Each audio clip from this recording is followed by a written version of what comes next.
All right, guys. Hey, another video coming at you today. Doing another one from New City Catechism, looking at question number 14. So, if you don't have it yet, by the way, this Christmas, if you don't have the devotional for this, to which most of these little videos I'm making come out of, you're missing out. It's a great little tool. If you don't have the little, it says for kids, it's like the abridged version. That's a okay one too, maybe if you want to keep it in your pocket or whatnot. But get the devotional tool. I think that's going to be a helpful one for you.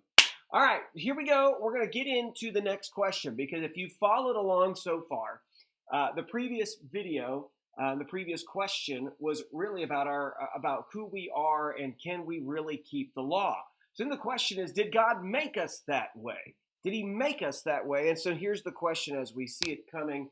And it says, boom, did God create us unable to keep His law? It's a great question, right? Did God make it to where you would never be able to do it anyways? Because some would say, and you probably hear people say, well, I'm just being the way God made me to be. Like I remember in high school listening to interviews of bands that I liked to listen to. And the guy would say, I have a filthy mouth. But I use it to make people laugh, and God made me a funny person, so I use that. And you kind of would think, is that how God made you? Did God make you with that filthy mouth so that you might make people laugh? And is that ultimately fulfilling the purpose He has for you? Now I would absolutely look at that and say, no way. But let's dig into that, right? Because here's the deal: you and I can't fulfill the law's commands. I have sinned yesterday. I will probably sin later today somehow in something from thought, as we saw in the question, thought, word, and deed, right? That's just no one seeks after God, as Romans chapter 3 tells us. So the question is next, so why? What's up with that? So let's get into the question. Let's get to the answer. And here's what we find. In New City Catechism, it says, no, because of our disobedience of our parents, Adam and Eve, all of creation is fallen, and we're all born in sin and guilt, corrupt in our nature, and unable to keep God's law. Okay, this is important. Here's the answer. The answer is, no, we were not created unable, but because of what Adam and Eve did, chapter 3 of Genesis, because of what they did, all of creation is now fallen. Everything around us, you who are watching this video, me, all of us are now messed up. It says we're all born into sin and guilt and corrupt in our nature, unable to keep God's law. Now, what verse might that come from? What might be a verse to lean on? Well, look at Romans 12. This comes from Paul. Therefore, just as sin entered the world through one man and death through sin, in this way death spread to all people because all sinned. So here's what's being said is essentially sin is a virus.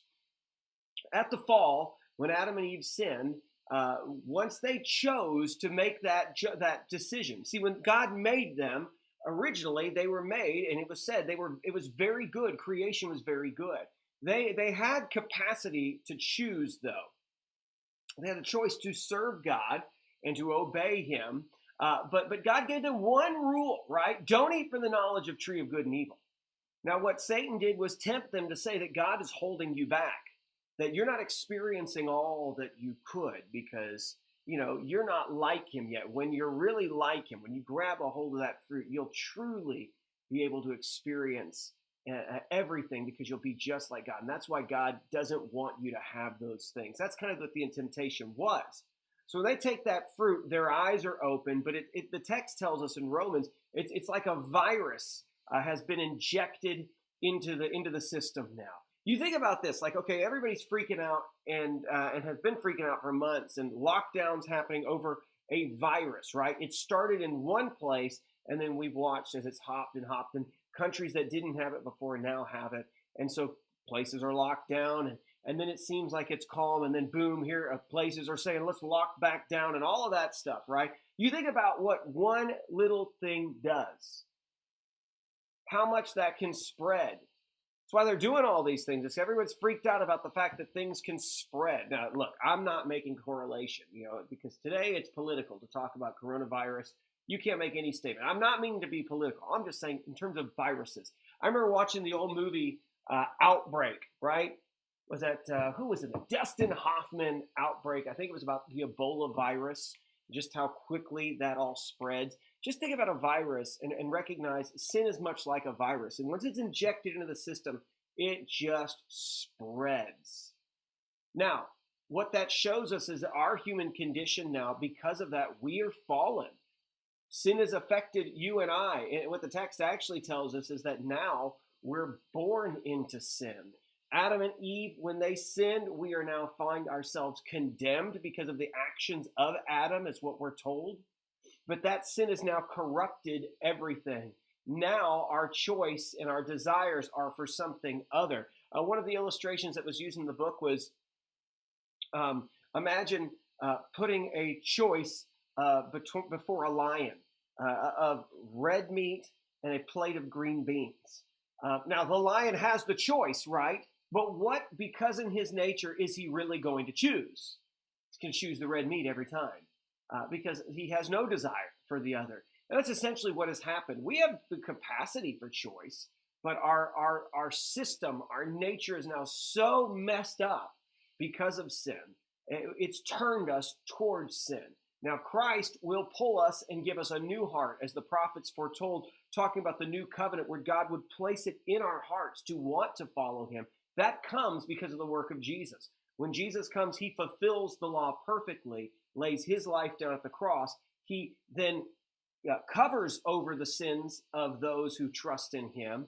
And then the Holy Spirit indwells a Christian and then enables them to have the desire to then please God and to win that. Now, granted, look, people can choose prior to Christ. You have people who can choose to do good. That's not to say that without Jesus and without the gospel, you'll never choose good things. People choose good things all the time. But what it is saying is that our nature has messed us up. Sin is a virus, and it will affect every part of us.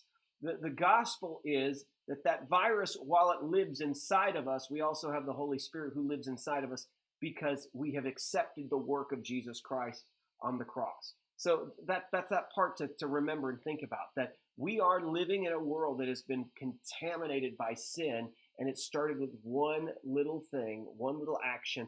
But even think about the book of Genesis. By that little action of taking a piece of fruit, it develops into murder by the next chapter, and it develops by chapter 6 into a world that is so far gone.